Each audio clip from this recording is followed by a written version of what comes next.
Lancé il y a un peu plus d'1 an, le programme Extended Monaco représentait une ambition forte pour la principauté. Cette ambition reposait sur la conviction que Monaco devait inscrire son modèle économique et social dans le monde numérique. La pandémie de la Covid-19 a transformé cette conviction en certitude, tant les changements seront profonds et durables. Et au-delà des conséquences de la Covid-19 sur le monde, soyez assurés que nous mesurons la profondeur et la puissance des changements en cours. Je compte sur chacune et sur chacun d'entre vous, acteurs des secteurs publics et privés, pour contribuer activement au développement de ce projet. Nous pouvons dire en effet que nous l'avons plutôt bien traversée, cette crise. En revanche, elle a mis en exergue des secteurs peut-être plus fragiles et des secteurs davantage protégés, des secteurs, je pense notamment aux activités bancaires et financières qui ont pu opérer à distance, même dans des conditions dégradées, mais avec un sens du service pour leurs clients toujours de premier rang.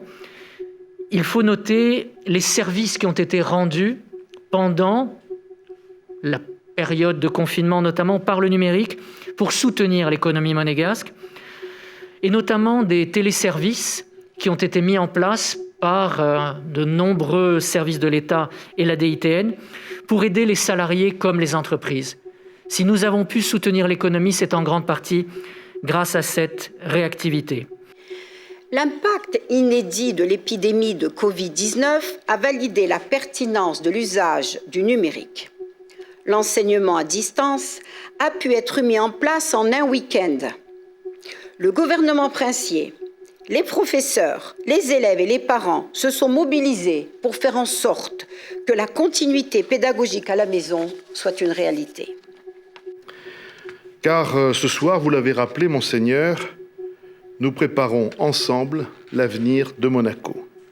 Un avenir qui s'inscrit dans un monde incertain, comme cela a été rappelé, toujours frappé par l'épidémie du Covid-19, mais un avenir qui s'inscrit aussi dans un monde numérique et pour lequel le gouvernement princier a quelques certitudes et des solides ambitions.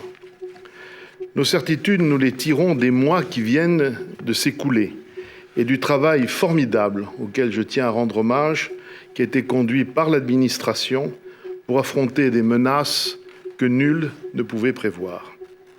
Grâce à l'engagement de ces agents qui se sont emparés des potentialités du numérique, l'État a su s'adapter, faire preuve de résilience dans des délais et des conditions exceptionnelles.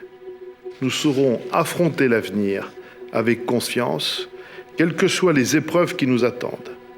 Grâce à elles, nous saurons surtout renforcer le modèle monégasque pour les années et les décennies qui viennent. Je vous remercie.